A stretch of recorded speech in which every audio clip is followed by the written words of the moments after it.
बच्चों, आज हम लोग मोललिटी के बारे में शुरू करते हैं। मोलरता पढ़ लिया गया था, आज मोललता पढ़ते हैं। तो देखते हैं मोललता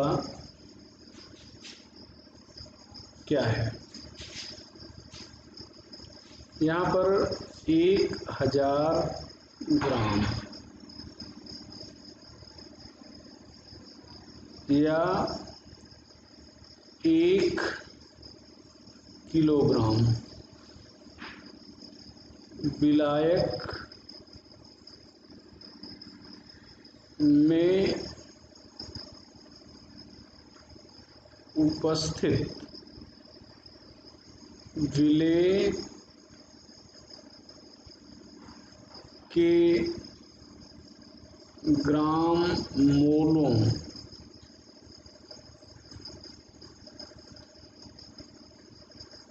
की संख्या को विलयन की मोललता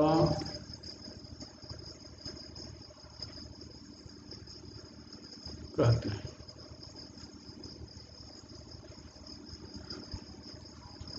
मतलब ये हो गया कि 1000 ग्राम विलायक ले लो या 1 किलोग्राम विलायक ले लो। ध्यान रखिएगा, मोलरता में हम लोग यहाँ पर 1000 मिलीलीटर ले रहे थे या 1 लीटर ले रहे थे।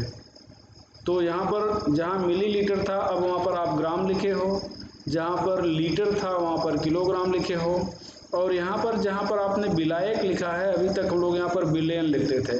तो इन चीज़ों पर ध्यान रखिएगा कि मतलब यहाँ पर मोलरता जब यहाँ पर हम लोग लिख रहे थे तो यहाँ पर ग्राम, यहाँ पर लीटर और यहाँ पर बिलियन था। यहाँ पर मिलीलीटर, यहाँ पर लीटर, यहाँ पर बिलियन था। अब यहाँ पर ग्राम हो गया, यहाँ पर किलोग्राम हो गया और यहाँ पर क्या हो गया, विलायक हो गया। तो अगर हम लोग मात्रक की बात करें इसकी, तो मात्रक देखा जाए क्या होगा, मात्रक तो मात्रक हो जाएगा ग्राम मोल पर किलोग्राम। अब अगर आपसे कोई कहे कि मोलल विलयन किसे कहते हैं, मोलल विलयन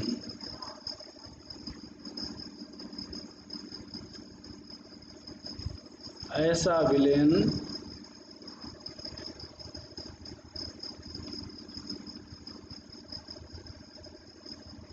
जिसे 1 ग्राम मोल विलेय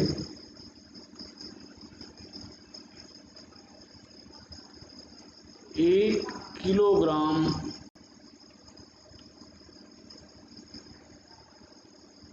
विलायक में घोलकर बनाया गया हो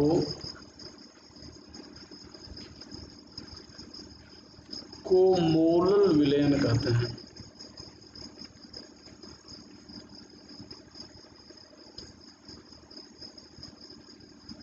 मोलल विलयन कहते हैं। इसे स्मॉल m से व्यक्त करते हैं।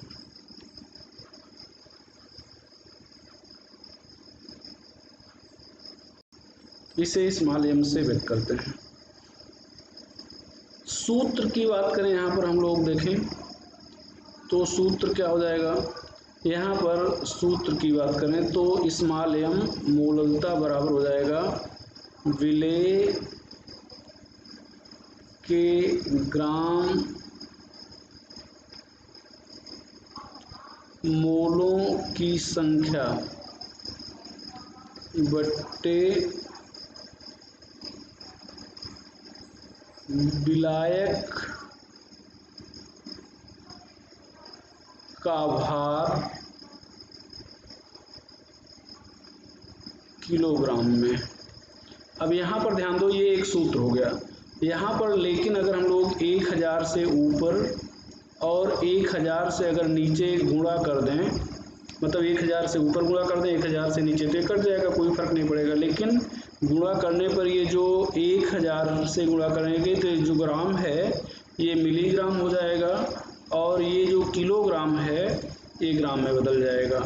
तो हम लोग यहाँ पर 1000 से गुणा अगर करेंगे तो यहाँ पर ध्यान दें, ये जो ग्राम है ये मिलीग्राम में बदल जाएगा और ये किलोग्राम जो है बदल जाएगा ग्राम में। तो यहाँ पर हम इसको इरेज कर देते हैं, हटा देते हैं, लेकिन जानते रहिएगा कैसा किया जा सकता है। यहाँ पर ये हो जाएगा। अब यहाँ पे हम लोग देखें तो स्मॉल एम बराबर हम लोग फिर से एक बार लिखेंगे। यहाँ पर विलेय के मिलीग्राम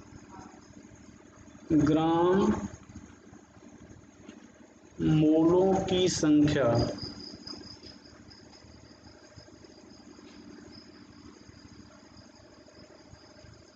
बटे विलायक का भार यहाँ पर हो जाएगा ग्राम में। ये हो गया। एक अगला फार्मूला हम लोग देखते हैं। फार्मूला तो वही है लेकिन लिखने का तरीका बदल जा रहा है। यहाँ पर स्मॉल एम, ये डब्लू, यहाँ पर एम डब्लू, तो भार बटे अणुभार, इसको मोल कहेंगे। 1000 से गुणा कर देंगे तो ये हो जाएगा मिलीमोल। और यहाँ पर डब्लू वी लिख रहे हैं, बी मतलब विलायक मानेंगे, और यहाँ पर ए लिख रहे हैं, इसको लोग सोल्यूट मानेंगे। विलेय का भार इसको कहेंगे विलायक का भार। तो विलेय का भार बटे अणुभार ये मोल हो गया, 1000 से गुणा कर दिए मिलीमोल हो गया, कितना हो गया मिलीग्राम मोलों की संख्या, और ये हो जाएगा विलायक का भार ग्राम में। तो ये हो गया मोललता। ये 3 फार्मूले आपको मोललता के लिए बताए गए। यहाँ पर एक चीज़ हम आपको और बताना चाहेंगे कि ये डब्लू सॉल्यूशन जो होता है, ये डब्लू ए मतलब विलेय का भार प्लस डब्लू बी विलायक का भार, ये दोनों बराबर होते हैं। अब डब्लू बी अगर आपको निकालना है तो यहाँ पर आप लिखेंगे डब्लू सॉल्यूशन माइनस ये हो जाएगा डब्लू ए। हम लोग अब यहाँ पर प्रश्न सॉल्व करेंगे।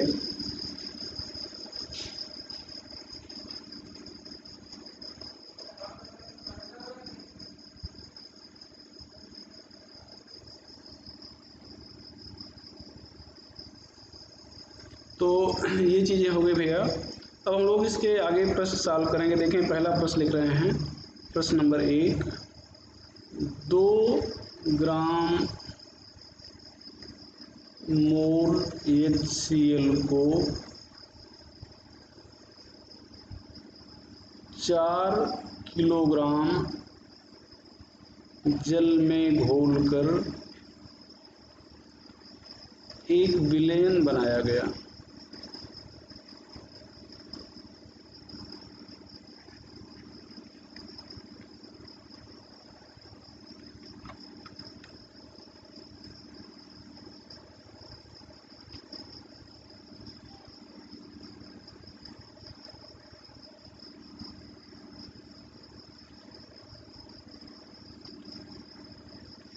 तो प्राप्त विलेन की मोललता बताएं। यहाँ पर मोललता बराबर हो जाएगा विलेय के ग्राम मोलों की संख्या बटे विलायक का भार किलोग्राम में। तो यहाँ पर 2 ग्राम मोल हो गया, 4 किलोग्राम हो गया, इसको डिवाइड करेंगे तो 0.5 m हो जाएगा। क्वेश्चन नंबर 2, यहाँ पर क्वेश्चन नंबर हम लोग 2 लिख रहे हैं। यहाँ पर 20 मिलीग्राम मोल HCl को 100 ग्राम जल में घोलकर एक विलेन बनाया गया।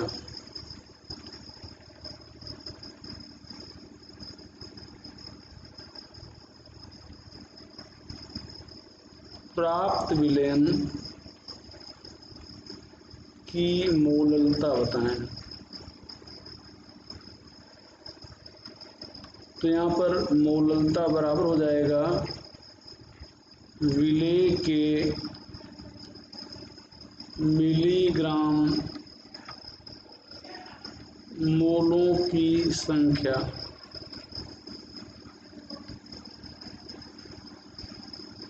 बटे विलायक का भार ग्राम में। तो यहाँ पर हो जाएगा मिलीग्राम मोल 20, ये भार हो गया 100, तो यहाँ पर 0.2 m हो गया। क्वेश्चन नंबर 3 देखते हैं हम लोग। यहाँ पर 1/10 ग्राम मोल HCl को 100 ग्राम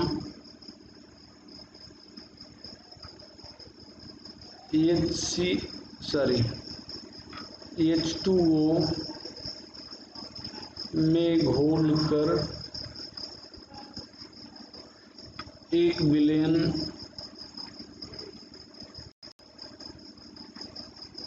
बनाया गया। प्राप्त विलयन की मोललता बताएं। यहाँ पर हो जाएगा मोललता बराबर 2, यहाँ पर ये फार्मूला हो जाएगा विलेय के ग्राम मोल बटे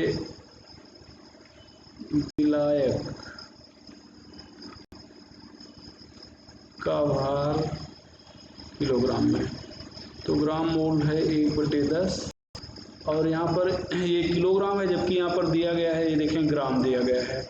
इसको 1000 से अगर हम लोग भाग दे देंगे, ये देखो 100/1000 यहाँ पर हम लोग कर दे रहे हैं, तो ये किलोग्राम हो जाएगा। अब 1 0 कैंसिल हो गया, यहाँ पर 1/10 बचा, यहाँ पर भी 1/10 बचा। अब इसको पूरा अगर आप कैंसिल करेंगे तो ये कैंसिल हो जाएगा, यहाँ पर आ जाएगा 1 m। ये क्वेश्चन नंबर 3 हो गया। क्वेश्चन नंबर हम लोग 4 पे चर्चा करें। यहाँ पर देखो 40 ग्राम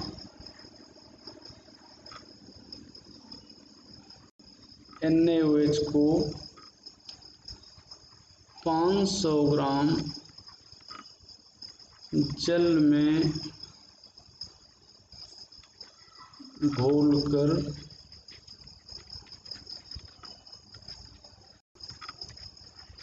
एक विलयन बनाया गया।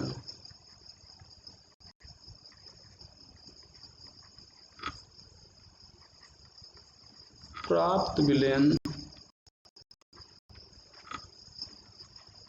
की मोललता बताएं।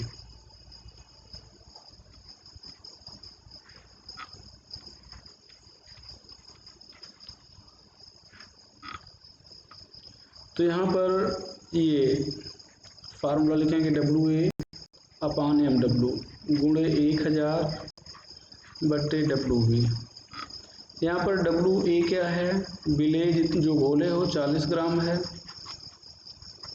NaOH को घोले हो तो NaOH का अणुभार हो जाएगा 40। WB जिसमें घोले हो, जल में घोले हो, जल विलायक है, इसका भार हो जाएगा 500 स्मॉल m। यहाँ पर 40/40 गुणे 1000/WB 500 कैंसिल हो जाएगा, यहाँ पर 2 m। क्वेश्चन नंबर 5, अगला क्वेश्चन नंबर 5 है। यहाँ पर देखिए बेटा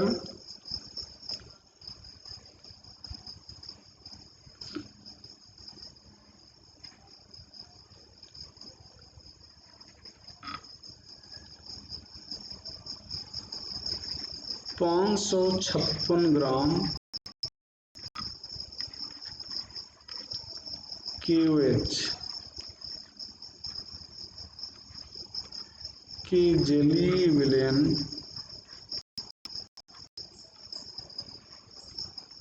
में 56 ग्राम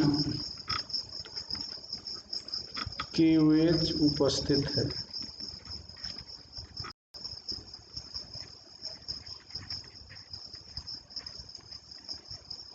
तो प्राप्त विलयन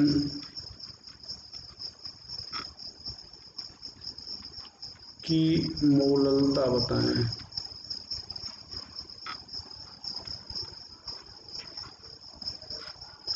प्राप्त विलयन की मोललता बताएं। तो यहाँ पर MWA, यहाँ पर MW गुणे 1000/WB। तो यहाँ पर WA 56 ग्राम है। यहाँ पर अगर देखा जाए तो W सॉल्यूशन, ये W सॉल्यूशन है 556 ग्राम। तो WV हो जाएगा सॉल्यूशन माइनस सोल्यूट, 556 माइनस हो जाएगा 56, ये बराबर हो जाएगा 500 ग्राम। अब इस सारी चीज़ों को इस फार्मूले में रख दिया जाए तो यहाँ पर M बराबर हो जाएगा WA की जगह 56, MW ये इसका अणुभार भी 56 होगा,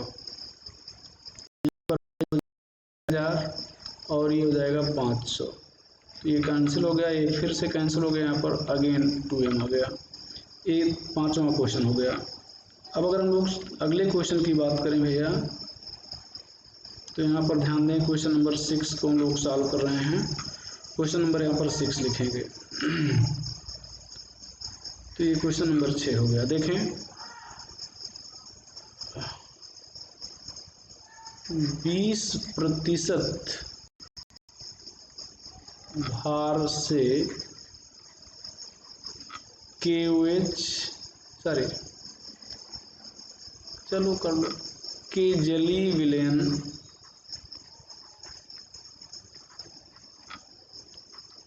की मोललता बताएं।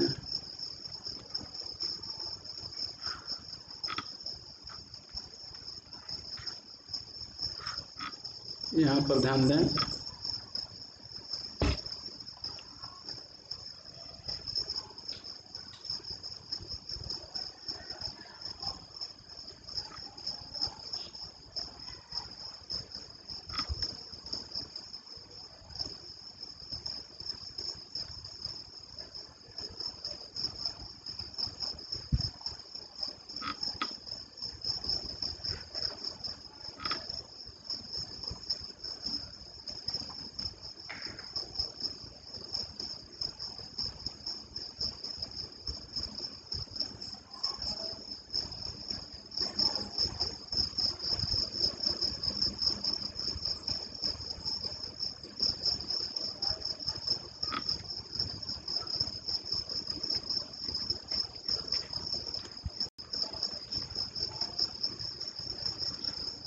मोललता बताएं।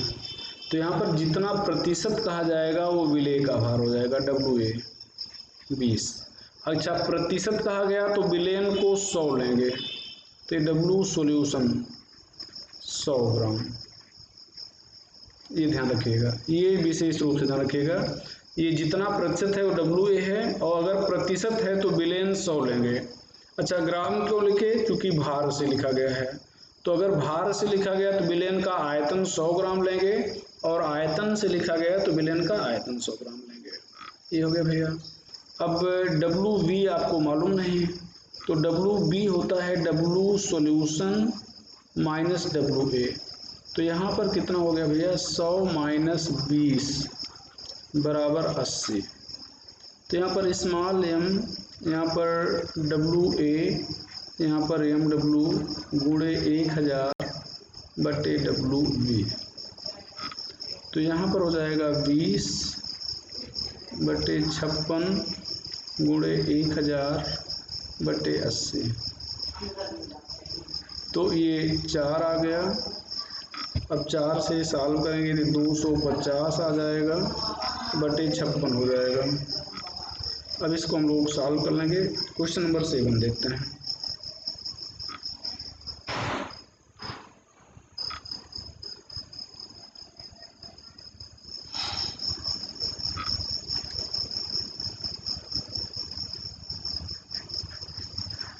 क्वेश्चन नंबर 7, यहाँ पर देखा जाए एक सेम क्वेश्चन 25% भार से KOH के जेली विलेन की मोललता बताएं। अब की बार KOH की जगह पर आप NaOH कर लो, ये NaOH कर लेते हैं। तो यहाँ पर WA 25, W सॉल्यूशन हो जाएगा 100, WB हो जाएगा 100 माइनस 25 बराबर 75, और MW हो जाएगा NaOH का अणुभार होता है 40।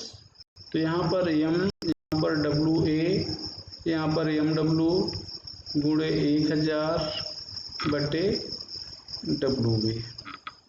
तो यहाँ पर देखा जाए ये WA हो जाएगा 25, यहाँ पर हो जाएगा 40, यहाँ पर 1000, यहाँ पर हो जाएगा 75, ये 25, यहाँ पर 3 आ गया, ये 40, यहाँ पर 25 आ गया, तो 25/3 आंसर हो गया।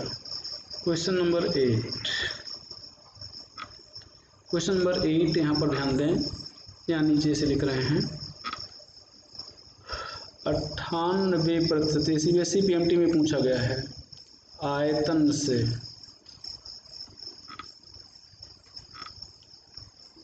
H2SO4 विलेन,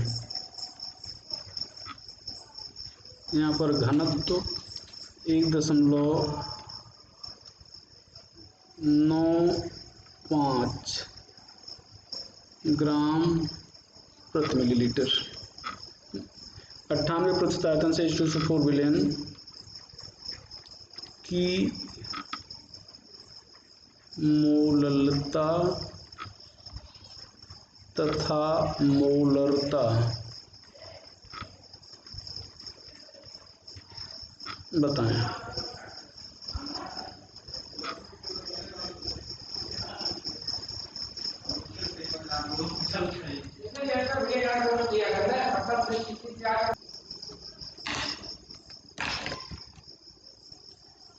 तो ये प्रश्न हो गया मोलरता तथा मोलरता बताएं। तो देखें यहाँ पर परसेंट कहा गया तो WA तो 98 हो जाएगा, WA हम लोग बिना किसी से पूछे 98 लिख लेते हैं ग्राम, और यहाँ पर परसेंट है तो विलेन तो 100 लेंगे, लेकिन क्या ग्राम या भार लेंगे या आयतन, तो यहाँ पर आयतन से क्या गया तो आयतन 100 लेंगे। तो यहाँ पर V सॉल्यूशन ये हो जाएगा 100 और मिलीलीटर हो जाएगा, ये हो गया भैया। दूसरी चीज ये हो गया कि यहाँ पर घनत्व दिया गया डेंसिटी 1.95 ग्राम पर मिलीलीटर दिया गया है। तो अब ये हो जाएगा W सॉल्यूशन की अगर बात करें तो यहाँ पर V × D हो जाएगा, तो V है 100 और D है 1.95, तो बराबर हो जाएगा 195 ग्राम। अब WV कितना हो जाएगा, तो WV हो जाएगा W सॉल्यूशन माइनस WA, तो 195 माइनस 98 बराबर हो जाएगा 97 ग्राम। अब यहाँ पर मोललता स्मॉल m की बात करें तो ये हो जाएगा WA, यहाँ पर MW गुण 1000 बटे WB, तो ये हो जाएगा 98, ये अणुभार भी 98 है, यहाँ पर 1000 बटे 97, ये कैंसिल हो जाएगा, ये लगभग 100 मान लें अगर तो ये 2 जीरो कैंसिल हो जाएगा, 10 आएगा, लेकिन 100 से थोड़ा कम है तो वैल्यू 10 से थोड़ा ज़्यादा आएगी, ये 10.3 स्मॉल m मोललता। यहाँ पर मोलरता कैपिटल M, तो WA यहाँ पर MW गुणे 1000 बटे V, तो WA है 98, अणुभार भी 98 है। अब यहाँ पर 1000 और आयतन आपने ऊपर 100 मिलीलीटर, यहाँ पर ये देखो 100 मिलीलीटर यहाँ पर लिखा है, ये 100 मिलीलीटर, तो ही 100 यहाँ पर आप लिख रहे हो। 1 0 2 0 कैंसिल हो गया, यहाँ पर 100 आ गया, सॉरी 10 आ गया। ये मोलरता है। क्वेश्चन नंबर ये हो गया 9 8। Question number 9 same question repeat कर रहे हैं। 20% आयतन से H2C2O4 विलयन घनत्व है 1.40 ग्राम पर मिलीलीटर की मोलरता तथा मोलरता बताएं।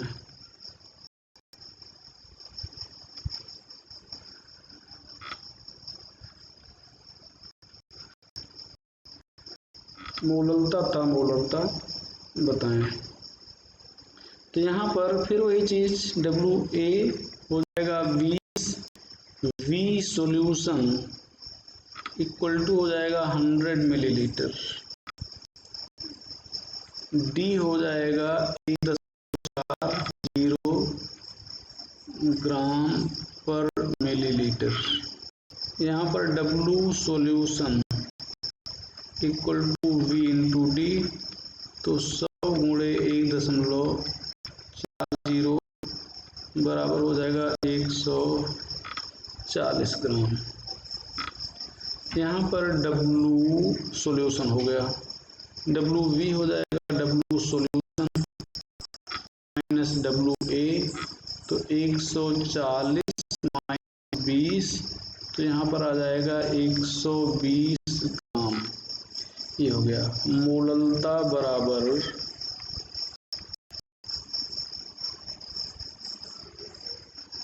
स्मॉल m MW, तो यहाँ पर आ जाएगा 20 बटे अणुभार होता है 90 H2C2O4 का, यहाँ पर 120 आ जाएगा, तो ये 20 और 120 ये 6 हो गया, ये 0 और ये 0 कैंसिल हो गया, तो 100 बटे 9 6 54, तो ये आ जाएगा लगभग 1.95 के आसपास। देख लीजिए एग्जैक्ट आंसर क्या होगा। तो ये मोलरता हो गया। मोलरता की बात किया जाए, मोलरता यहाँ पर हो जाएगा WA MW गुणे 1000 बटे V, तो यहाँ पर WA है 20, ये है 90, यहाँ पर 1000 बटे 100, 2 0 कैंसिल हो गया, ये कैंसिल हो गया, 20 बटे ये इतना m आ गया, यहाँ पर स्मॉल m, ये हो गया।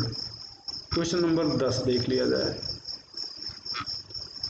जल की मोलरता बताएं।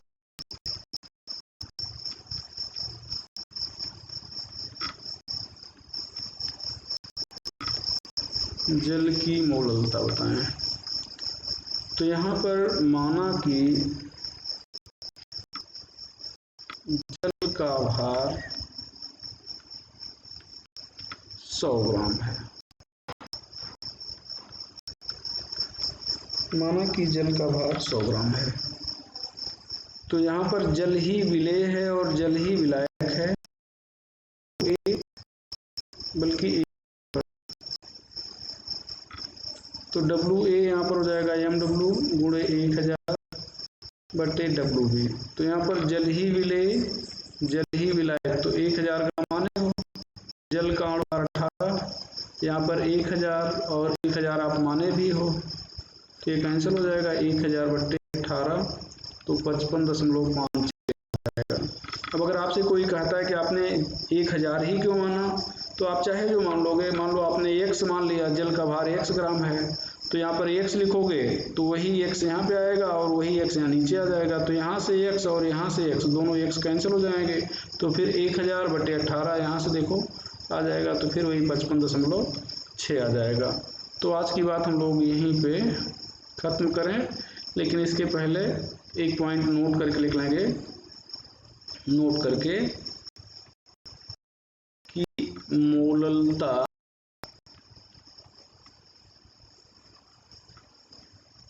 ताप पर निर्भर नहीं करती।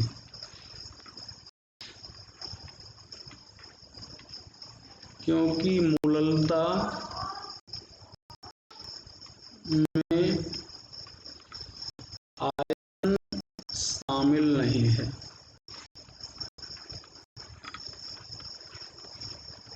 तो अगर आपसे कहा जाए मोललता ताप पर निर्भर करेगी नहीं, तो आप कहेंगे नहीं करेगी, क्योंकि मोललता ताप पर निर्भर आयतन शामिल नहीं है। तो आज की बात यहीं पे खत्म करते हैं, आगे का चर्चा हम लोग नेक्स्ट लेक्चर पर शुरू करेंगे। ठीक है।